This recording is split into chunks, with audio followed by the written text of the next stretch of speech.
Uwan sa tinuod na pagsalig tubo.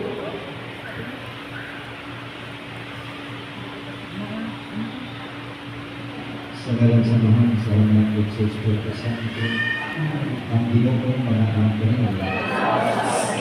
Nagsulod ni Kristo, sulod sa lima kasimana, nangandang kita tinagi sa nabuhat sa kaluoy o kinikisya. Alang sa pagsaulog sa misteryo sa Pasko sa pagkabanhaw sa ating Ginoon. Pero nakatigong kita ang pagsaulog ng sulimni, ang pagsaulog ng sa nilog simbahan, na nalikom sa kalibutan. Si Kristo misulong na madaogon siya ang galing syudad aron pinawas sa ilang buhat sa pagpamanunos nato. Kinibuhatan mo ang pagpasakit, pagpakamatay o pagkabanhaw. Pinulungan nato ang iyang buhat sa pagpanubos ug sundan nato siya sa tuwing pagtulog.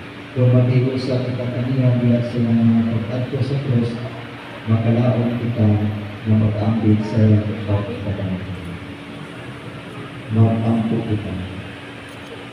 O Diyos na magagahong mga muyo kami kanimo, pinbisyon